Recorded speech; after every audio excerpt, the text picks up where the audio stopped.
Hello students. In the following paragraph of the chapter Chief Seattle's speech, we find that Chief Seattle is saying that we will think over your proposal and when we decide we will let you know. But should we accept it? Even if I accept, Chief Seattle is saying that even if I accept, I place a right now condition, a kind of a condition he is placing before the white settlers. So, he is saying that even if I accept, I place a right now condition before you that we will not be denied of the privilege of being molested or of the molestation of visiting at any time to the tombs of our ancestors. So, at any time maybe you are giving us a particular territory to reside in. But at any time, at any point of time, our men can come, our men and women can come, our children can come to seek the blessings of their ancestors, to the grave of their ancestors where they are buried, to the tomb of their ancestors, and that time you will not stop my men, my women, my children. This is the condition. So, he is saying that even if I accept, please, I am putting this condition right in front of you, you have to follow this. You must allow us and not harass us to visit the tombs of our ancestors, our friends and children. So, our friends and children should not be stopped on their way to visit the tombs of our ancestors. That is what he is saying. The privilege has to be given to us. That what he is placing as a condition before the white settlers. But why? What is the rationale behind? The rationale is what is a part of the sacred of the soil is the estimation of my people. Every hillside, every plain, every valley, grove, every beat of the soil is having the glory of our past, has been made sacred by this. By this means by the ashes of the ancestors. Even the rocks which seem to be dumb and dead to the white settlers, even they are witness and they are connected to the memories of the glorious past of the Native Americans. So, even the dumb rocks are also filled with thrill. See, the silent shore and means even the rocks. See, over here it is mentioned even the rocks which the silent shore thrill with memories. Sorry, even the rocks which seem to be dumb and dead as they swelter in the sun along the silent shore thrill with memories of stirring events connected with the lives of my people, and the very dust upon which stand responds more lovingly to their footsteps than yours, because it is rich with the blood of our ancestors and our bare feet are conscious of the sympathetic touch. So, by this by stating that, by putting forward the condition that your men should not harass my children, my friends, my men, my women to stop visiting to the grave of their ancestors. What is the rationale behind that? That is also giving, that means the soil, every hillside, every plain, every valley, grove, every bit of soil is carrying the glory of the past of the Native Americans. The soil has been made sacred by the glories of the ancestors, even the rocks which seem to be dumb and dead. To the white settlers now, they are even the witness and are connected with the memories of the glorious past of the Native Americans. The rocks may seem dumb and dead to the white settlers, but actually they are thrilled with the memories of the glorious past of the red men or the Native Americans. Right. So, this shows how close the Native Americans are to the nature. This speech is actually, student, as I mentioned in my first video, that this speech is a bittersweet plea for respect of Native American rights and the environmental values. So, it shows through the speech that the Chief Seattle, the speech of the Chief Seattle, that they have great reverence for the nature also. They are so much attached, so much close to the nature. The Chief Seattle also adds that the dust, the soil where the white settlers were standing will respond more lovingly to my people than the footsteps of the white settlers. Because, why? because our ancestors are still very much the part of this land. Their blood is mixed with this soil, and that is why the soil is responding more lovingly, and the soil will respond more lovingly to the footsteps of the Native Americans and not to the white settlers and not the white settlers.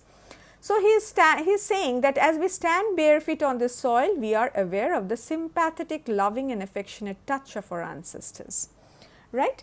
Now, in the second last paragraph, it has been said that, just a minute, yes, it has been said that the connection is strong. The connection is strong. He means to say that the dead warriors, the loving mothers and the young maidens are, and even the little children who may have had only a short brief life over here, they all love this beautiful land. They love its peacefulness, its stillness, its quietness. In the evening, they all will come and greet their deads. They will come and greet their ancestors, but will return at the end. A time might come when the white settlers will consider as myth a man, will consider the red man as a myth, a man of past, right, non-existing. Jaise ki means the red Indians have vanished, are non-existing from the history.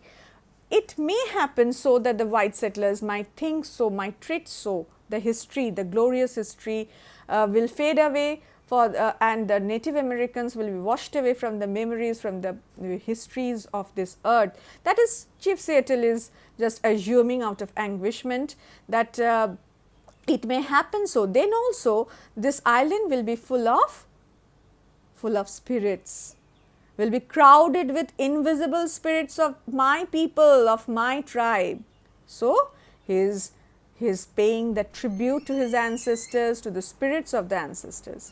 In all the earth, there is no place dedicated to solitude. When your children will think they are the only owner of this place, when they will think that the pathway they are, the pathless woods they are walking, they are all alone.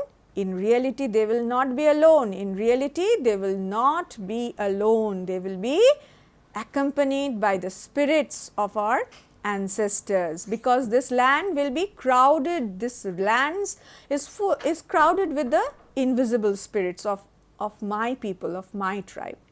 In all the earth, there is no place for solitude. This shows that they believe in spirits. In all the places on earth, there is no place for solitude. This shows that they believe in spirits, in nature, which is why the Chief Seattle says that there is no place on this entire earth where people can live alone. At night, when everything is quiet and you think that there is nobody on streets, nobody in the city or in the village, the field, store, shop or the highways will not be deserted. In fact, they will be thronged, they will be crowded with the returning spirits of my people. This is because we once lived here and we still love this beautiful land. The white man will thus never be alone. Now, in the very last paragraph, what has been said, that let them be just and deal kindly with my people, for the dead are not powerless. Dead, did I say? Dead, did I say? There is no death, only a change of world. So, in this last few lines of his speech, what Chief Seattle is saying, that Chief Seattle gives a warning to the white settlers that they must be just to the dead. They must treat their ancestors with full respect. They must treat the ancestors of the Native Americans with full respect. Maybe they are dead, but they are not powerless. So, he is saying that the white settlers must be just to the dead, but do not think that the death renders a dead powerless. I repeat, they do not think that the death renders a dead powerless. So, the white settlers should be kind and just to our people, our ancestors. Although we are near to our end, in fact, we will be dead one day. and going to be dead very soon. We will fade away. But the white settlers must remember that the deads are not powerless. Then he goes on to say that, did I say dead? Dead did I say, rather. He is saying that dead did I say, which means that they are not actually going to die. He says that there is no death. There will be merely change of world. From this world to that world, there will be a mere change of world from their physical state to the spiritual state. Maybe not in a physical body they will reside in this land, maybe in the form of a non-material body, that is through spirit. They will continue to live in their own land. So, do not think that deads are powerless. Try to treat the dead equally with respect.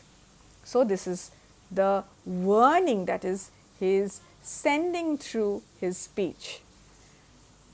With this, student, I am completing the explanation just to bring it to your focus.